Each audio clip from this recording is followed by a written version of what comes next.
Good morning, everyone. My name is Rich Sloma. Welcome to today's New York State Archives presentation of Developing a Policy for Managing Email. Today's presenters are Maria McCashion and Karen Rabatin. Maria is New York State Archives Records Advisory Officer for cities, fire districts, and New York City municipal agencies. Excuse me. Karen is with our scheduling and state agency services staff. The session is being recorded and will be available for future viewing. If you have questions, please type them in the chat box to the right side of your screen, and we will answer them at the end of the presentation. And at this point in time, I will turn the presentation over to Karen. Thanks, Rich.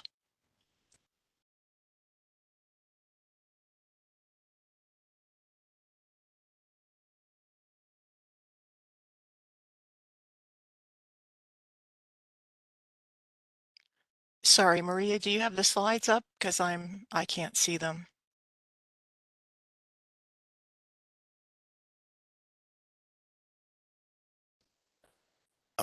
Hi, Karen. Yes, Maria's got control of the slides. She's on the first title slide.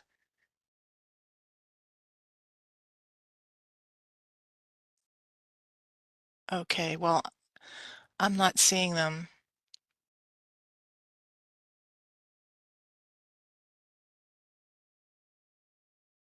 I was just gonna, maybe you're, can you see the tabs there? If not, you can certainly come over to my workstation if you want to come over to next door. Okay, why don't I take a minute and do that? Sorry, everyone. We'll be right with you.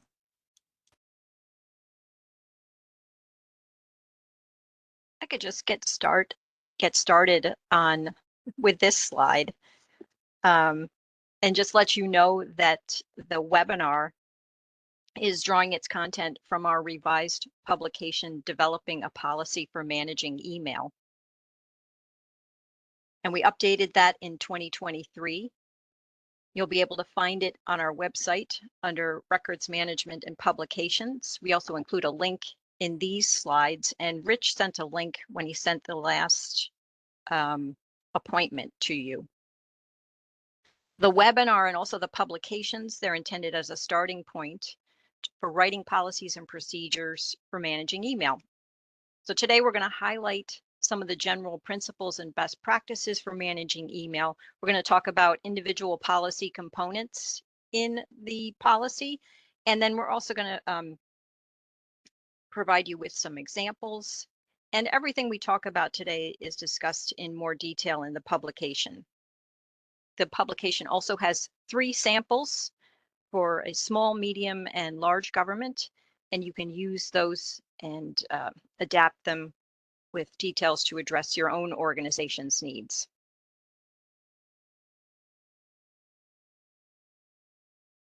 Let's take a moment and see if Karen's set up.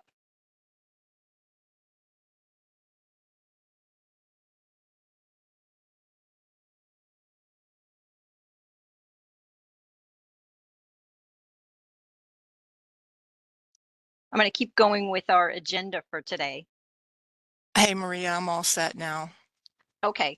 I just covered the agenda. So Okay. let's go on to why policy is needed. Okay, great. All right, thanks for doing that. Well, welcome everyone. I didn't get to say that, so I'm saying it just a slide late. We appreciate you being here and your interest in this webinar.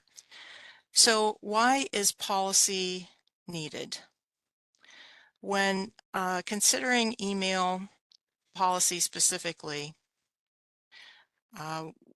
we need to look at a few different things. Effective management of email records relies on policies such as those that promote end user cooperation, improve system automation, retention, disposition, and reducing legal risks. There's no question that email can be an official record. It can be used as evidence in a court of law, and we've seen that. And failure to control email and importantly, trained staff using it can be very costly.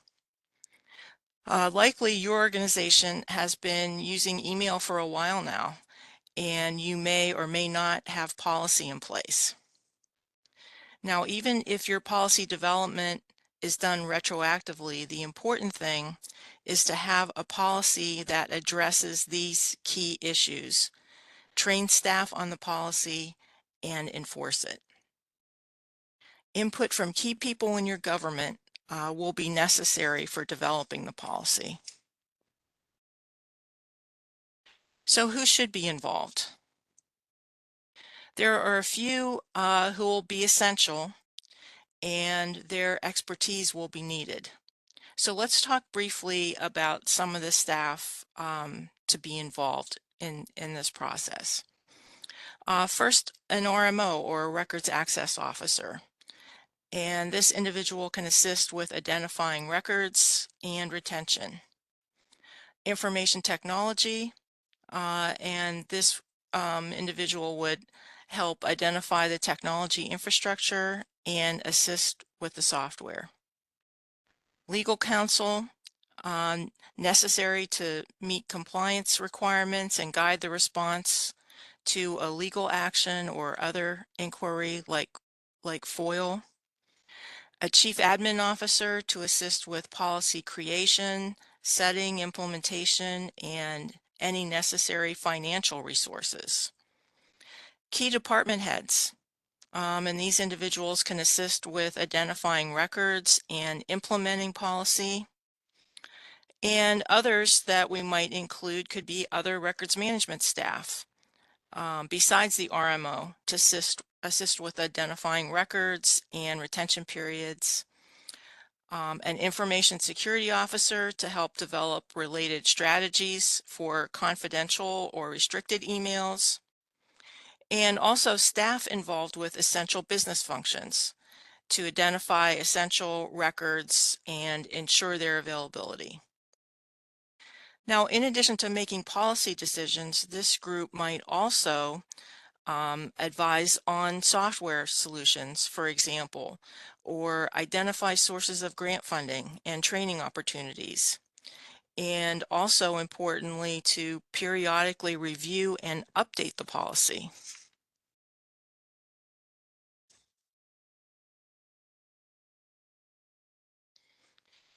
Some best practices for the group to focus on would be understanding email use. To create policy for email, it's necessary to understand how your government or agency uses email for business, and to determine the resulting records and their retention requirements. This information will guide the policy. Another best practice is managing email centrally and electronically to determine how the system can support more automation and less user interaction. Another best practice would be ensuring cooperation, and this might focus on a plan to provide regular training on certain policies. An example could be acceptable use. If your organization needs to address a backlog of unmanaged emails stored on a server or other media, it's very important to weigh the level of risk in not managing them.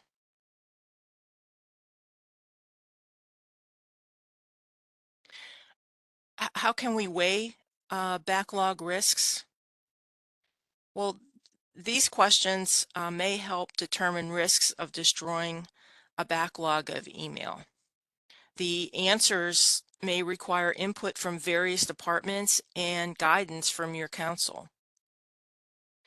So try to weigh the legal and operational risks of a backlog by determining the answers to these questions. How often are emails accessed and by whom? Are court orders or legal requests for records searches common? Are there any current legal holds? How was mail used by staff? Who created or received the email? The goal here is to identify as much as possible the latest retention period of the emails and to destroy them when that retention period has passed. Your chosen strategy and the decisions that were made to address the emails should be documented with enough detail to provide evidence of the decision and the reasons for reaching it. Okay, for example, documentation should include a description of the records reviewed, an indication of which records were identified for destruction, the grounds on which the decision was made, for example, the retention schedule item, when the decision was made, and how and when destruction occurred. Now I'll turn it over to Maria with a discussion that she has on key email policies. Yeah, thanks, Karen. This is actually going to be the focus of the webinar. These are key areas to address in your policy. The publication that I mentioned addresses each of these, and all three samples included in the publication are organized by these components, and they include examples. As Karen mentioned, a team will be valuable because certain sections may need assistance from others with expertise in areas like records, technology, legal issues, and information security. Also, like any other policies and procedures that you develop, clearly defining the rules that you want followed and providing specific procedures can help ensure their effectiveness. So we're going to talk a little about each of these components, starting with elements of the email system. Now, understanding how the email system is used and the information and records it contains will help you make plans for managing email, develop the other policy components, and create procedures. Let's start with system capabilities and functions. And actually, all of the samples in the publication begin with descriptions that address questions like these over here on the left-hand side that describe the system and explain how it works. What system's in use? Where does it reside? Who uses it? Are there any separate accounts? What are its management and archiving capabilities? Over on the right is an excerpt from sample policy 2. That policy represents a medium-sized town using Outlook email. And the capabilities describe things like the system's maintained on the town server and has a web application. All staff are required to use the system. There's some automated management, including email accounts that are assigned 7 or permanent year retention, depending upon the position of staff in the organization. Also, users have a variety of ways that they can manage email in their inboxes. The system also includes a central archive that mirrors the user inbox. It saves one instance of an email, destroys the copies, prevents modification, among other things. So even if your government is using email services, it's important to define in the policy the capabilities of the system and also any services that are provided. So next I'm going to talk about records in the system, but before I do that, Karen has a question for you.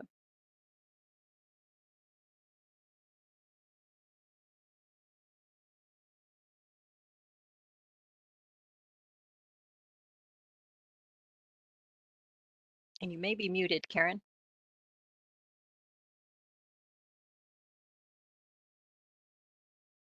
Yes, you're right. Thanks, Maria. So for our first question, which of these emails contain a record?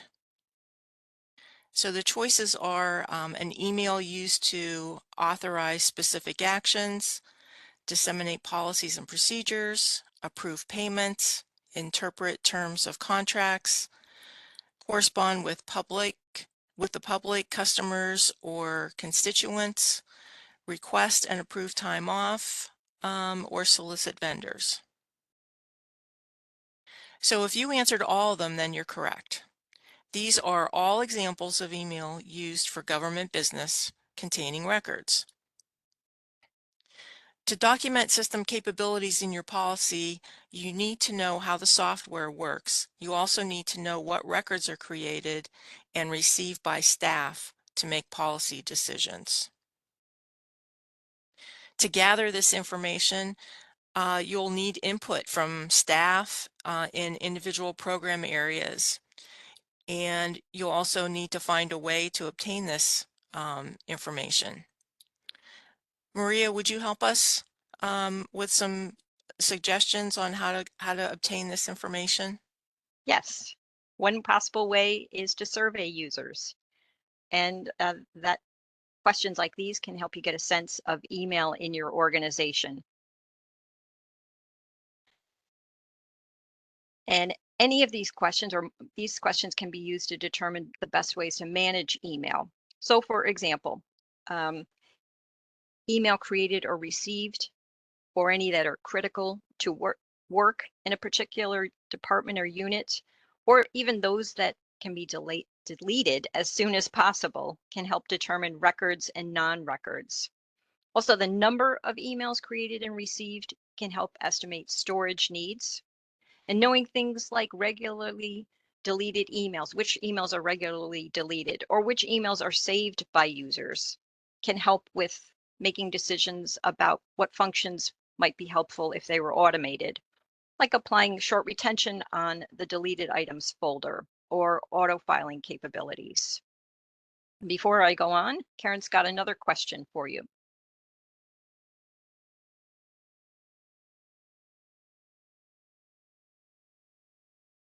Thanks, Maria. So our next question is, which email can you delete anytime? And the possibilities we have are a listserv message, internal questions asked and answered, a broadcast message for all staff, a meeting invitation, a personal message, work-related instructions once completed, a vendor advertisement, and email when a copy is filed outside the system.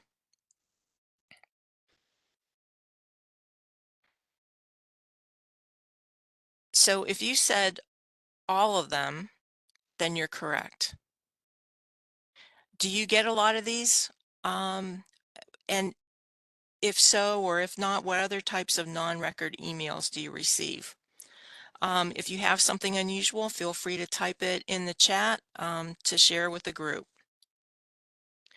These examples aren't records, but they still need to be managed to help you focus on your important emails and to reduce the volume of email needing to be stored.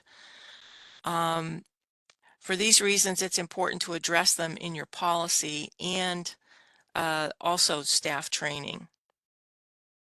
Now, some email software can be programmed to remove non-record emails quickly from a deleted items folder, but this method only works if staff diligently delete their non-record emails. Providing training on what types of emails aren't records can help staff manage their inboxes and also support automated disposal of large volumes of non-record emails. So next we'll talk about classifying email and determining how long you need to keep them. Maria? Thanks, Karen. And classifying email just means identifying a record in an email and matching the record to an item in a retention schedule to determine how long it needs to be kept, just like you would a record in any other format.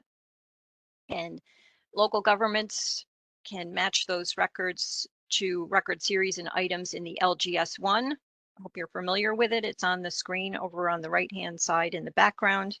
State agencies can use the general schedule, or they may have records disposition authorizations created for certain records, or they can work with state archives, state agency and scheduling services to develop a records disposition authorization. Many organizations are moving away from assigning retention to individual emails. So another question that you might use is, what's the longest retention of any email in the account. So instead of determining the longest retention of any email record,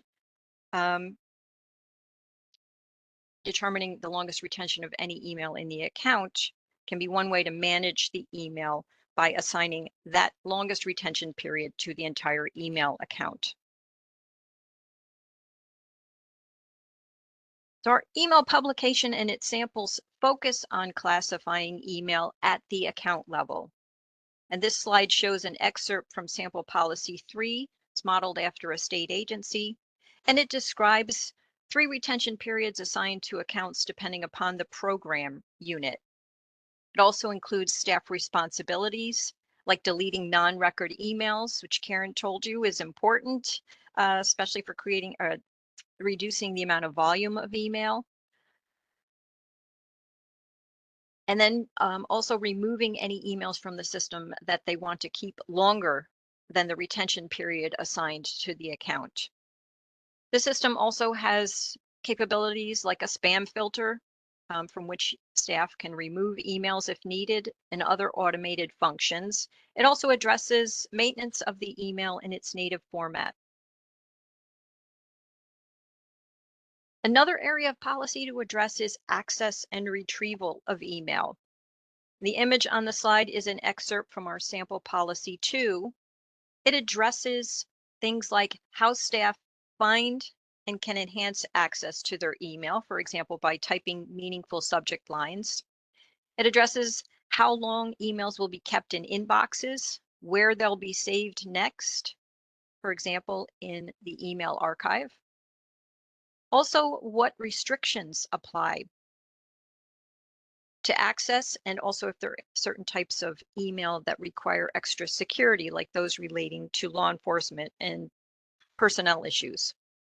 The sample also addresses public access, including how FOIL requests will be handled and by whom. Another access issue to address in your policy is e-discovery. And this can help protect and prepare your organization. E-discovery involves records in electronic format, like email, and records that must be disclosed. That word always gets me. Disclosed because of their relevance to a legal inquiry. So these are some types of things your policy should address. What's the process of responding to litigation?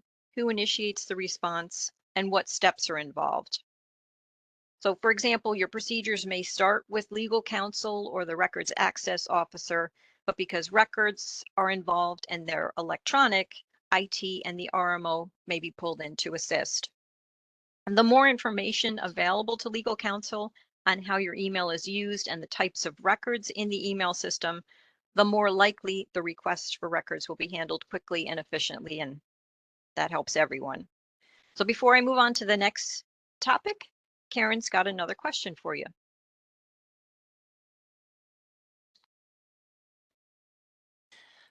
Thanks, Maria. This is a true or false question. The best and easiest retention strategy is to assign the same retention period to all emails of everyone in an organization. Well, unfortunately, the answer is false. Although this retention strategy may be appropriate, say for some smaller governments, most governments and agencies will likely need to use a combination of retention strategies. Also remember that a uniform retention would not include non-record emails such as junk mail, casual correspondence, and calendars. So Maria, let's move on to the important topics of retention and disposition. Yes, and it is. Questions like what retention do I use? How do I manage retention? And when and how are obsolete records destroyed are the heart and soul of managing records. So your management strategy is going to depend on how your system works, the records and their retention periods. And as Karen mentioned, the more an organization relies on email for business, the less likely staff using email will be able to quickly review, categorize, determine retention, and manage each individual email. So you want to look for ways to simplify retention. And some of the ways to do that are the big bucket approach, which involves creating a small number of retention buckets. So these could be folders in your inbox for filing emails with similar functions and retention. So for example, a treasurer might file all emails relating to their fiscal duties in one folder and assign a 6-year retention to that folder instead of making separate categories for different fiscal functions like banking, budget, or purchasing. Uniform retention is a strategy that Karen touched on. It's assigning one retention period for all emails. For example, the longest retention period short of permanent is anticipated for any email in an account, but she did mention some pitfalls. For example, saving too much. For example, a lot of non-record emails, or disposing of any exceptions that need to be retained longer than that assigned retention period. So to address that though in your policy, you could encourage, like we have been, disposal of non-record emails and including a plan for any exceptions. Also, as we mentioned, our publication focuses on account holder retention, which sets retention periods on user accounts based on the user's role or position in the organization.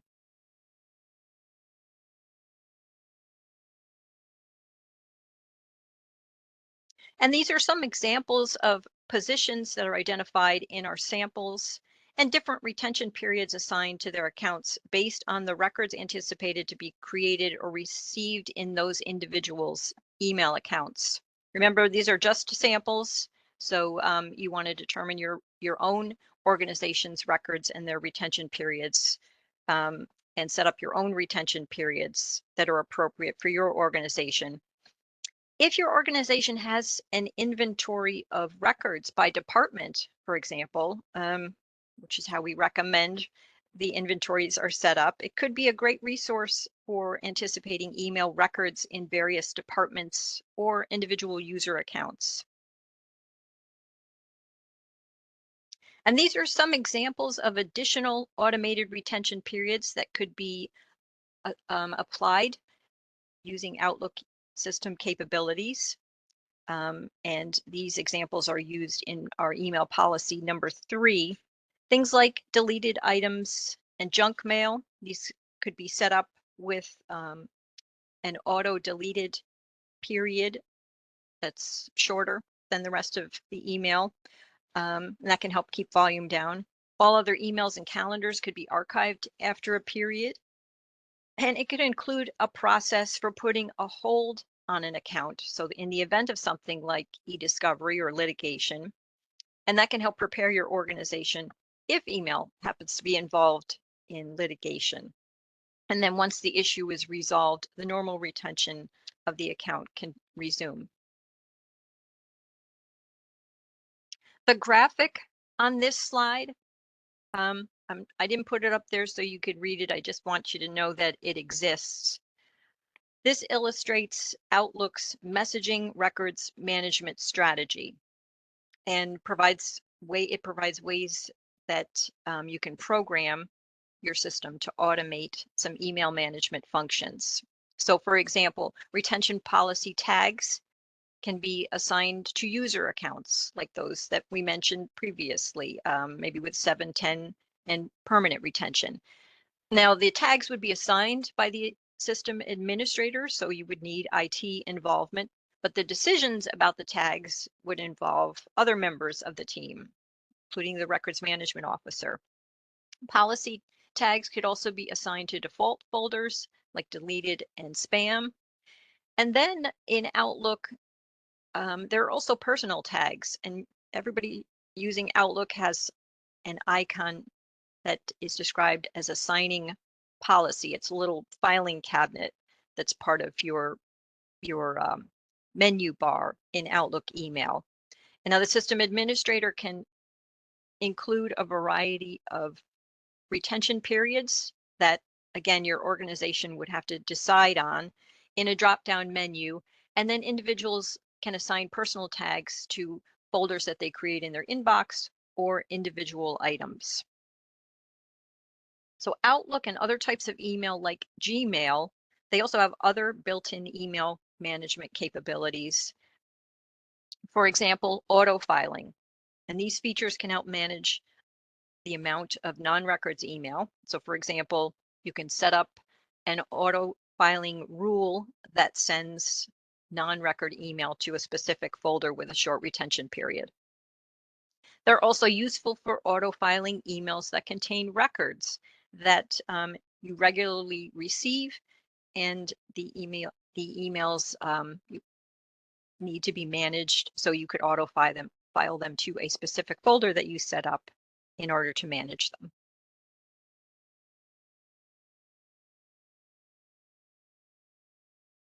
So we kind of touched on all of this, but any retention policy that you create is going to rely on things like the software you use, how it works, your server functionality, storage space, and any of the services that you might be provided if you're using a service provider. Also, your available resources. So for example, funds to increase server space if needed, or to upgrade your software to include more automation, or resources to train staff. Another thing it's going to rely on is your records management program in general. So do email users manage other records, and are they familiar with records management, and would they be willing to apply it to records in their email, or do you need to automate as much as possible? How do people work in your organization? Is there cooperation across departments so you could prepare a policy for everyone, or would you have to think about setting up individual policies for departments that tend to work in silos? Large organizations may be able to set up account holder retention with a lot of automated filing. Smaller organizations with limited resources may want to consider services that are offered by local governments or state agencies.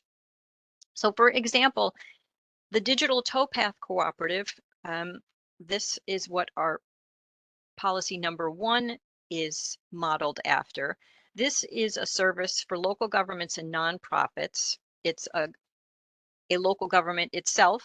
It's government owned and operated. It's a cloud-based shared service that offers low-cost email and email archiving services.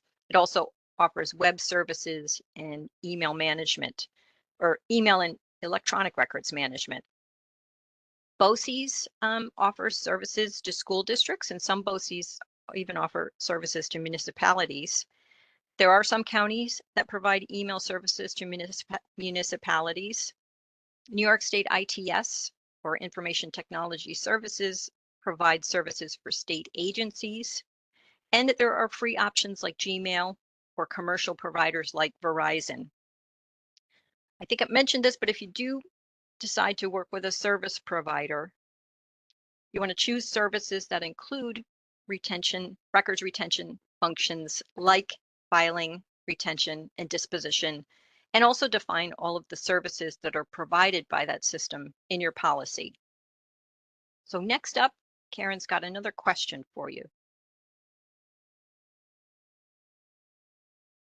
Thanks, Maria. This is another true or false question.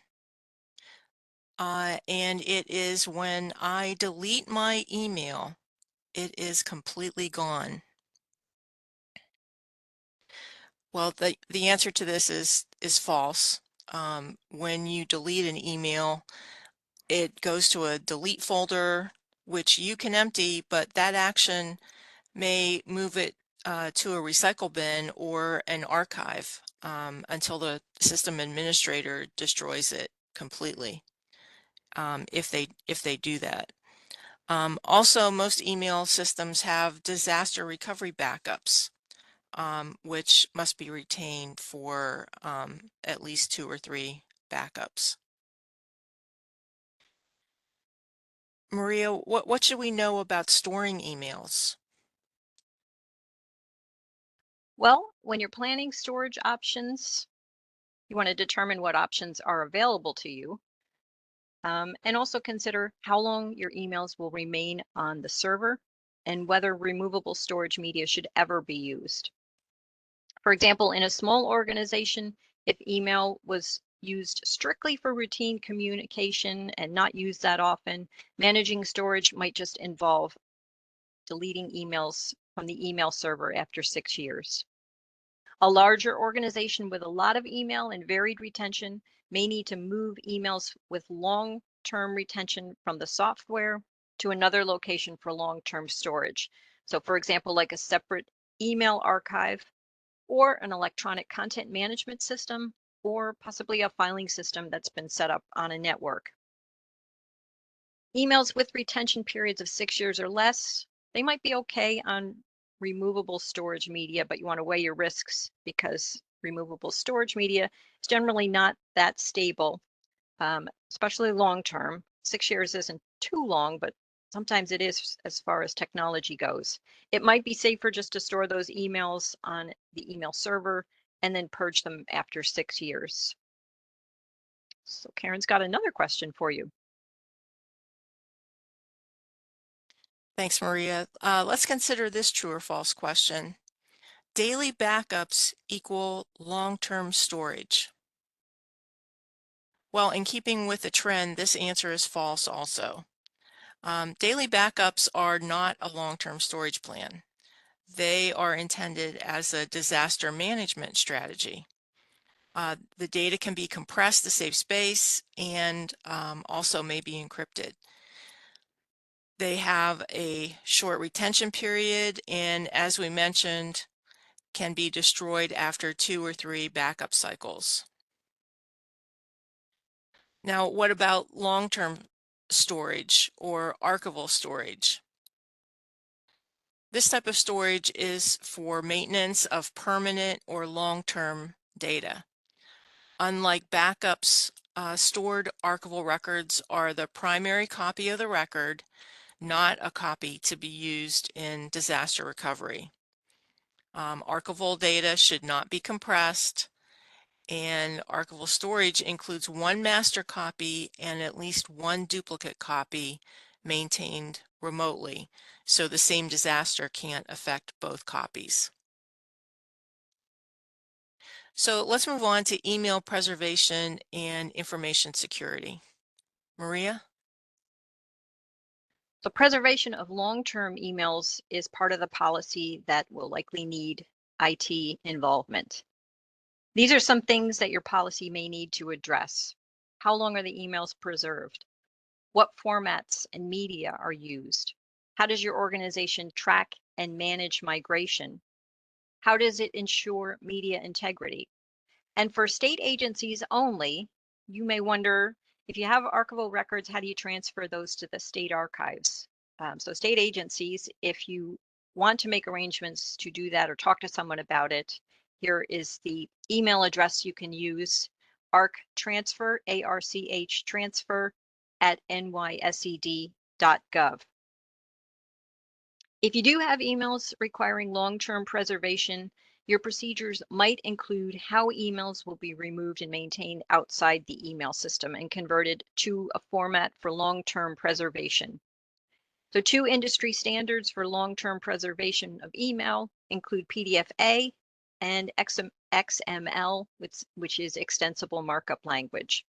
Those are 2 industry standard open formats used for long-term preservation of individual emails and also email accounts. Using open source formats will make it easier to migrate the records to a new system in the future if you need to do that. And governments who want to keep email in an email format, that's something that may be accomplished. But first, you want to have a plan in place for making sure that older emails remain accessible. The policy should assess the need to migrate emails to a new system and migrate minimally, so move only what you need to keep to balance issues that might relate to data loss, high costs, and long-term preservation. Now, state agencies and local governments are required under the regulations of the Commissioner of Education to have a migration plan. for long-term electronic records, including email.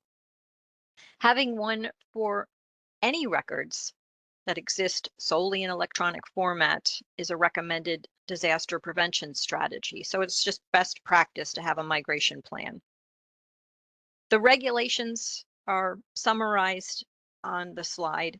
So these require state agencies and local governments to include records retention and other requirements in their system design to ensure electronic records are usable for their full retention period, to create and maintain metadata or information about those electronic records. And there's a list of metadata elements that need to be included in the regulations. It also requires creating and storing backup copies in an off-site facility. So like Karen said, remotely, and taking steps to monitor and ensure media integrity. So you can read the complete regulations on our website and use those to develop the preservation component of your policy. Just insert them into the preservation component of your policy. You'll find them on our website under records management and laws and regulations. Information security, aka cybersecurity issues. It's critical that this is addressed in your policy and that systems have technical and procedural measures in place to ensure information security. The security of an email system may be overseen by IT, but it's a shared responsibility that includes all staff that use email. I'm sure a lot of you have gotten instruction on what to look out for. So IT can include measures like firewalls, spam filters, antivirus software, different levels of access and passwords. But you want to have policies and procedures that are clearly stated and all users are given training on them. State agencies are required to have an information security officer. And this is to follow the information security policy, which is numbered on the slide. The policy is issued by New York State Office of Information and Technology Services.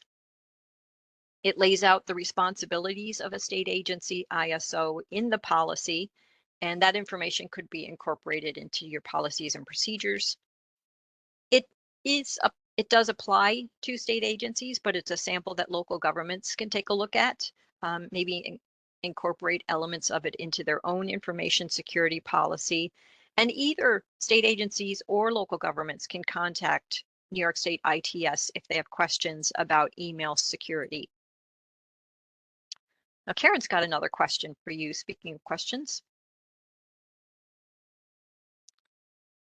Thanks, Maria. Judging from the subject lines on the list shown, which of these emails contains a record? So let's just briefly read through the subject lines: info, report, hi, news, important, and regarding, the abbreviation.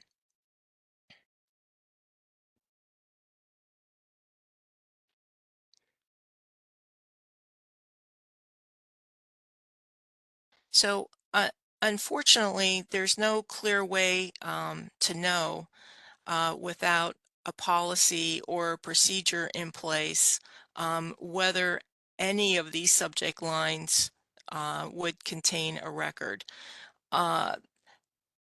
If your organization did have established procedure and provided training, then it would be easy to say these do not contain records. These are subject lines that would be acceptable for personal email, but not for business. So it's important to be using clear, consistent, descriptive subject lines because in doing that, you can identify a record more easily. They can help an email recipient understand the importance of your email, and also it can help you find information quickly. So policy and staff training on appropriate use could address subject lines appropriate for business, among other things. So let's talk about appropriate email use a little further and then touch on training before we wrap things up. Maria? Thanks, Karen. So like Karen said, addressing appropriate use of email, it can protect, well, it can guide the people using the email, help them identify email more easily, but it can also protect your systems and your organization as a whole. And you want to present this before staff use computers. Give them policy information that explains what you mean by appropriate use. Make sure the information keeps them informed of the rules, and let users know how the rules will be monitored and any consequences for misuse.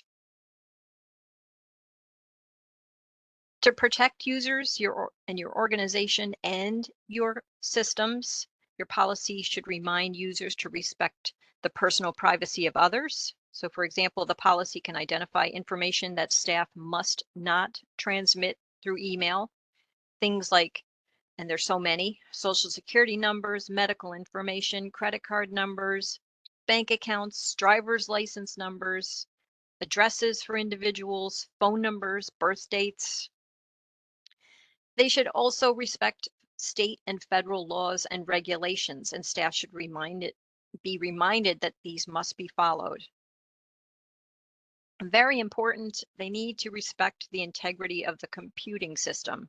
And here's where IT may come in to provide guidance on information security issues like spam and phishing, and also related precautions that users should take. Appropriate use should promote a positive image of your government and prohibit staff from sending email that's threatening or discriminatory or offensive in any way. Having a policy that addresses appropriate use can prevent your organization from being held liable for damages if an individual on staff sends or receives inappropriate messages. Some ways to help ensure appropriate use can include viewing it as a security threat, because it is, and it can be costly if it results in the need for legal fees or system repairs, and it can be damaging to a government's reputation. Monitoring messages to ensure appropriate use can be helpful. Also, informing staff that suspected violations will be reviewed on a case-by-case basis. You can also define and be prepared to implement disciplinary actions, and remind staff that email relating to illegal activities will be reported to the appropriate authorities. Staff training, as Karen mentioned, is another policy component that's necessary to ensure policies are followed. Training works when it's ongoing, consistent, and also reinforced. The example on the slide comes from Sample Policy 1. It's a nice, short, sweet excerpt related to what will be covered in training by this particular organization. Depending upon your circumstances, training may be provided by the Records Management Officer, or it may need to be divided and addressed by several staff like IT or the Information Security Officer, or maybe even legal. If staff are trained, then it becomes their responsibility to follow policy, which may reduce liability for the entire organization if staff don't follow rules that they've been trained on.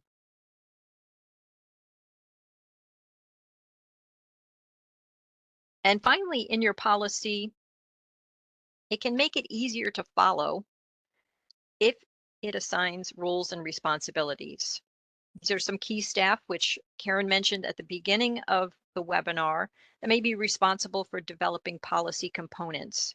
So having their roles documented in policy can help ensure that those policy areas are addressed, developed, and maintained. And now Karen's going to wrap it up.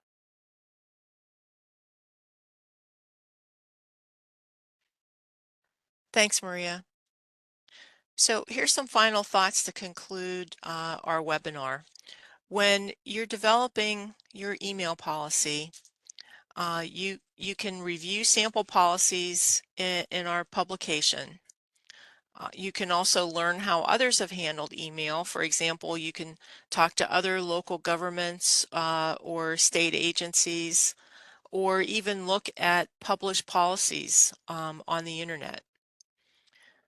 You should consider whether account holder retention could work with your software and in your organization.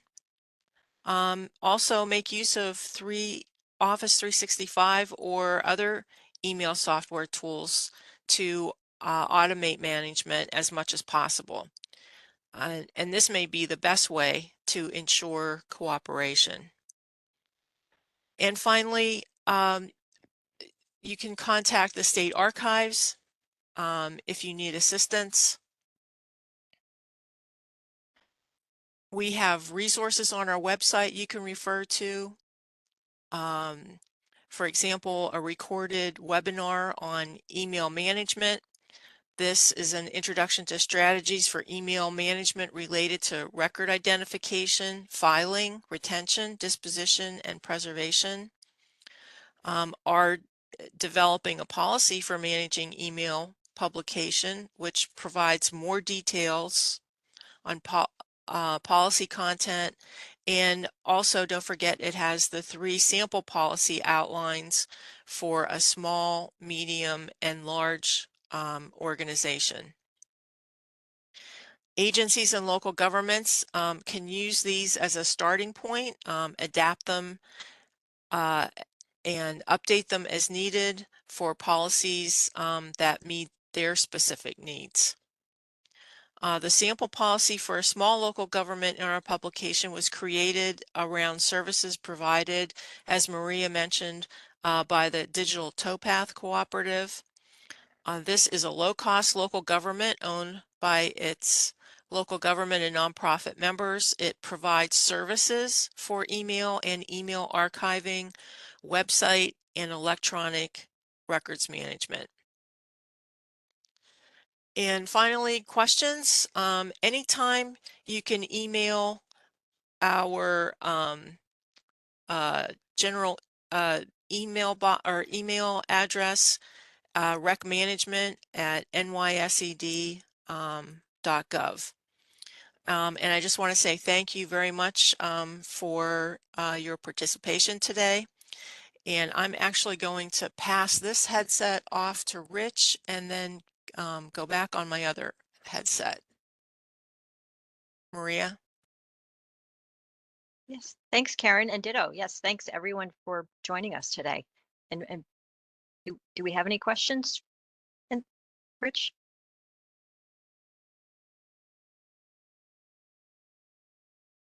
Yeah, hey Maria, let's take a look here.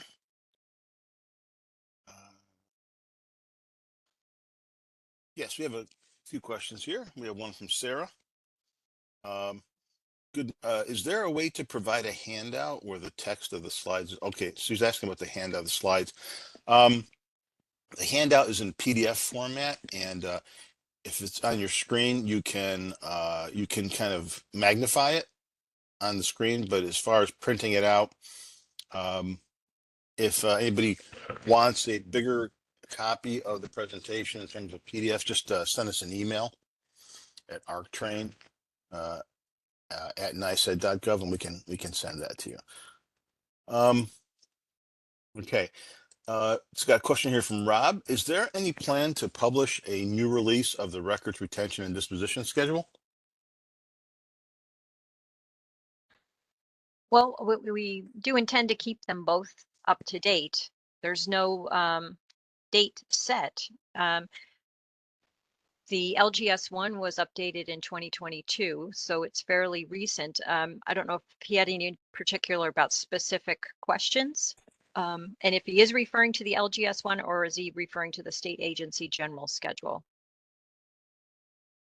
But Okay. either one, I mean, we work hard to update them. They've been updated in the past few years. I think we're hoping for a similar schedule with additional updates, but we don't have a firm date set. Okay, I have a for either. question from Abby here. Do we need to use a destruction form when we delete emails, like when we destroy physical paper copies? I think it's more important to have a policy.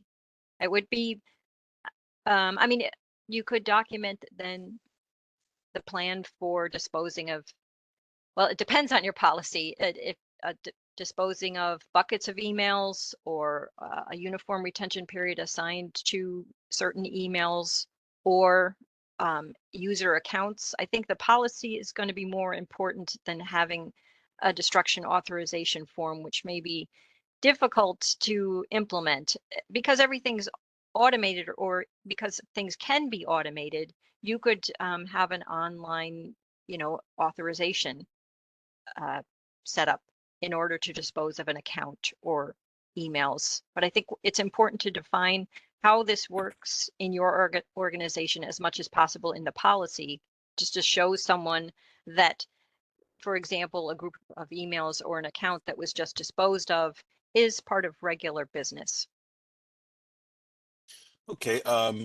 Kristen asks, if there is a long thread of emails to the same group, can the initial emails be deleted because you have the most recent emails of the thread? Yeah, you could set up the abilities to save that thread as long as it contains all of the emails that were part of the conversation. Sometimes you've got to, somebody goes off the thread, so you've got to save some additional emails. But yes, you could do that as long as it's got all of the emails that were involved in that conversation. Okay. Daisy asks, about how much time does IT need a plan to set up the tags in Outlook? Who can we contact that has already done this? Well, it was done here at the state education department, so we might be able to give you contact information for that person. But you might also talk with the vendor. There's additional detailed instructions online when you go to the messaging strategy for Outlook. So, I mean, that may be helpful. But again, you've got to determine all of the accounts that are involved and your plans for retention of the retention that's assigned to the individual accounts. Honestly, I am not IT, so I do not assign the policy tags. I don't really know, but we might be able to put you in touch with someone who knows. And New York State ITS may be able to answer a question like that. Okay. Kathy asks, can the FOIL officer, and I think she means RMO, can the FOIL officer and the RMO be the same person? Yeah, that decision is up to your organization. Okay, I have a question here from Allison. Is there a format to make suggestions to improve or enhance LGS1? How do we offer those suggestions?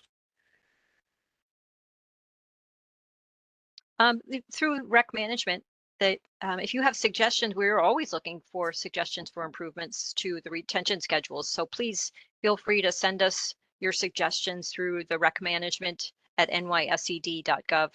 That's right on the slide now. Yes, and I might add that as an agency, I think most people will find that the New York State Archives is not like others. We are fairly nimble and, open to, we don't have any formats or any kind of onerous bureaucratic requirements. Just reach out to us, give us an email, send us an email, give us a call. We'll be happy to talk to you. Okay, and just the question that Rob asked before about, is there any plan to publish a new release of the records retention disposition schedule? He is with a state agency, so that's what he was.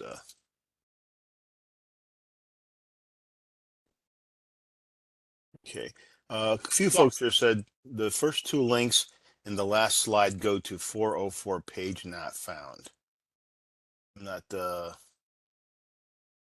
really sure what that refers to. I'm not seeing that. Oh, you know what? That just probably means that there's a sort of a disconnect. I'm wondering,